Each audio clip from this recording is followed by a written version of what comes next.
सुबह 7 बजे से 8 राज्यों की 58 सीटों पर मतदान की प्रक्रिया शुरू हो जाएगी। वोटिंग शाम 6 बजे तक जारी रहेगी। हाई प्रोफाइल सीटों की बात करें तो पूर्व केंद्रीय मंत्री मेनका गांधी, भोजपुरी कलाकार मनोज तिवारी, निरहुआ पूर्व मुख्यमंत्री महबूबा मुफ्ती और मनोहर लाल समेत कई दिग्गजों की प्रतिष्ठा दांव पर है। उत्तर प्रदेश की 14, हरियाणा की सभी 10, बिहार और पश्चिम बंगाल की 8, दिल्ली की सभी 7 सीटें, ओडिशा की 6 और झारखंड की 4 सीटों पर आज होना है मतदान।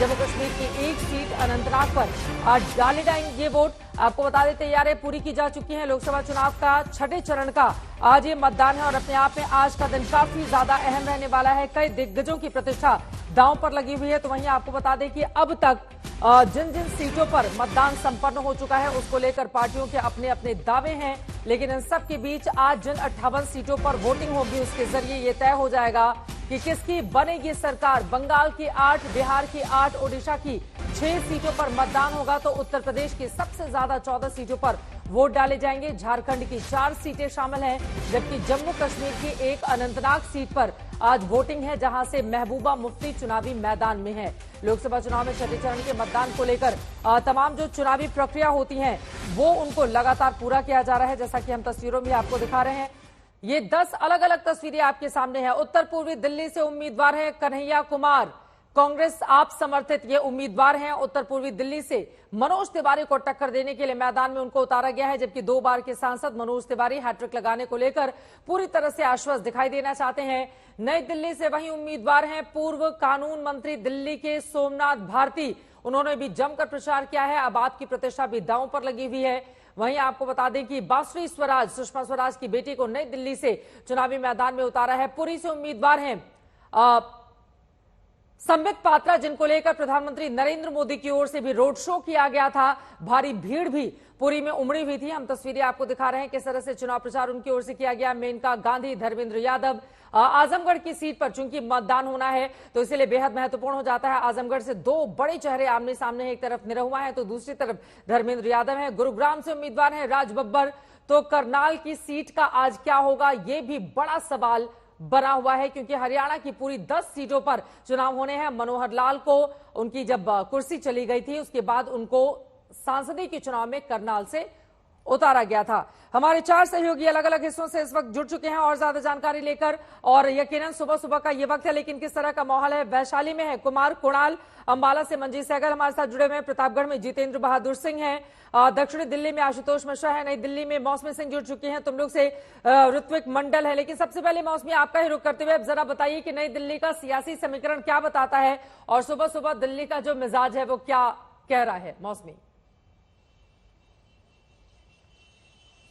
सुप्रभात चित्रा, दिल वालों की दिल्ली है और दिल्ली वालों का दिल कितना बड़ा है और ये देखेंगे हम लोग आज, क्योंकि दिल्ली अपना दमखम दिखाएगी, ये हम उम्मीद करते हैं। तमाम वोटर बाहर आएंगे और हम चित्रा जहां खड़े हैं वहां 2009 से हम निर्माण भवन में यहां की पोलिंग प्रक्रिया कवर करते आए हैं, क्योंकि यहां पे तमाम वीवीआईपी नेता सोनिया गांधी से लेके और तमाम जो सांसद हैं, मंत्री हैं, वो यहाँ पे वोट डालने आते हैं। लेकिन निर्माण भवन अगर जो आप पूछ रही थी कि नई दिल्ली क्षेत्र में आता है और नई दिल्ली ने कई बड़े दिग्गजों को यहां से लड़ते देखा है, चाहे वो राजेश खन्ना हो या लाल कृष्ण आडवाणी हो।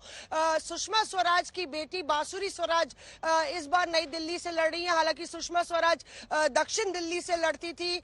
सुचेता कृपलानी, उन्होंने भी उत्तर प्रदेश की पहली महिला मुख्यमंत्री थी, उन्होंने भी नई दिल्ली कॉन्स्टिट्यूएंसी से ही चुनाव लड़ा था एक बार। तो आप समझ सकते हैं कि कितना हाई प्रोफाइल नई दिल्ली क्षेत्र की लोकसभा कॉन्स्टिट्यूएंसी है और सबसे छोटी भी है, क्योंकि मालवीय नगर, दिल्ली के कुछ लटियंस दिल्ली के इलाके समेत काफी छोटी ये लोकसभा कॉन्स्टिट्यूएंसी है। तो दिलचस्प होगा, क्योंकि यहाँ पे बासुरी स्वराज को चुनौती दे रहे हैं सोमनाथ भारती, जो कानून मंत्री भी रहे आम आदमी पार्टी में, लगातार 2 बार से यहाँ के विधायक भी हैं और देख देखना होगा कि आखिर दिल्ली में किसका दमखम चलता है, क्योंकि पूरी दिल्ली में कहते हैं कि दिल्ली जो है तख्त और ताज बदल सकती है, और दिल्ली पे सातों पे सात 100% स्ट्राइक रेट रहा है केंद्र सरकार का, बीजेपी का। तो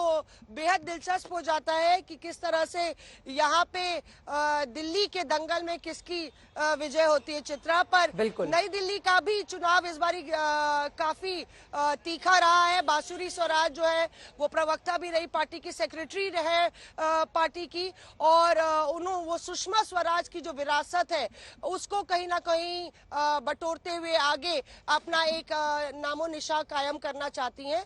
और वहीं पे सोमनाथ भारती के लिए भी ये अग्नि परीक्षा होगी कि विधानसभा से क्या लोकसभा में आम आदमी पार्टी के लिए वो खाता दिल्ली से खोल पाते हैं कि नहीं। ये अपने आप में महत्वपूर्ण है। और देखिए, पिछले 2 बार से त्रिकोणीय मुकाबला होता था, लेकिन इस बार स्थिति बदल गई है। आम आदमी पार्टी और कांग्रेस पार्टी एक साथ चुनावी मैदान में है। ऐसे में बीजेपी के लिए चुनौती यहां पर बड़ी हो गई है, लेकिन भारतीय जनता पार्टी को पूरी उम्मीद है कि ज्यादातर सीटों पर 50% से ज्यादा वोट शेयर हमें हासिल हुए थे, इसलिए कोई दिक्कत नहीं है, क्योंकि ये नरेंद्र मोदी को चुनने का चुनाव है। अब क्या रहेगी स्थिति देखना महत्वपूर्ण रहेगा। प्रतापगढ़ चलते हैं, जितेंद्र सिंह दिखाई दे रहे हैं। जितेंद्र, सीधे आपके पास आते हुए, प्रतापगढ़, कुंडा, इन तमाम इलाकों में राजा भैया का प्रभाव माना जाता है, लेकिन ठीक चुनाव के ठीक पहले 5वें 6ठे चरण के चुनाव के बीच में ही उनकी ओर से ऐलान कर दिया गया कि समाजवादी पार्टी के उम्मीदवार को वो अपना समर्थन देंगे। ऐसे में वहां के समीकरण कितने बदले हैं? आप जहां पर मौजूद हैं वहां की सियासत क्या कहती है? सुबह का माहौल कैसा है, बताइए जरा।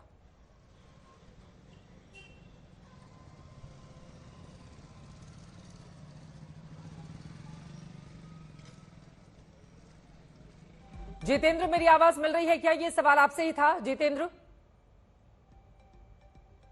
ऐसा लग रहा है हमारे संवाददाता तक आवाज नहीं पहुंच पा रही, उनके पास हम चलेंगे। कुमार कुणाल हमारे साथ जुड़े हुए हैं। कुमार, आप जहां पर मौजूद हैं वहां का क्या है सियासी समीकरण, क्या माहौल है अभी? देखिए, चित्रा वैशाली में है, और वैशाली को यूं तो कहा जाता है कि ये दिल्ली जो चलती है, जो लोकतंत्र हिंदुस्तान में आया, सबसे पहले वैशाली गणराज्य, लिच्छवी गणराज्य में आया। तो बिहार की धरती है, और बिहार में इस बार बड़ा रोचक मुकाबला है।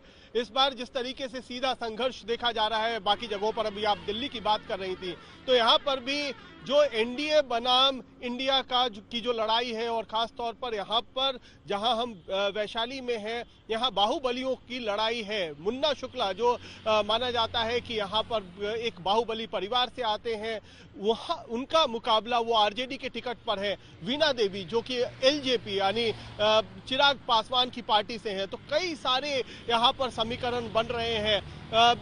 ये जो पूरा इलाका है, ये यहाँ पर जो मुजफ्फरपुर है उसका बड़ा हिस्सा आता है, वैशाली का बड़ा हिस्सा आता है, बिल्कुल पटना से सटा हुआ है। तो यहाँ पर आज की जो चुनावी बैटल है, जो चुनावी रण है, वो काफी रोचक होने वाला है, क्योंकि ये रघुवंश प्रसाद सिंह जो कि लालू यादव के कभी दाहिने हाथ माने जाते थे, उनका गढ़ था। लेकिन जब रघुवंश बाबू की मृत्यु हुई, पिछली बार वो हार गए थे वीणा देवी से, उसके बाद इस बार मुन्ना शुक्ला को कई सारे सियासी समीकरणों को साधने के लिए, खासतौर पर अगड़ा वोट बैंक, क्योंकि वो भूमिहार जाति से आते हैं, तो ये भी इस बार यहाँ पर अग्नि परीक्षा है कि क्या लालू यादव ने एक भूमिहार कैंडिडेट को दिया है, क्या वो समर्थन हासिल कर पाता है, और अगर हासिल कर पाता है तो क्या जीत के तब्दील कर पाता है या नहीं कर पाता है। तो ये बड़ी चुनौती है। कई सारे समीकरण यहाँ पर इस बिहार में परखे जाने हैं, क्योंकि अगला चरण धीरे धीरे बढ़ करके पटना की तरफ जाएगा।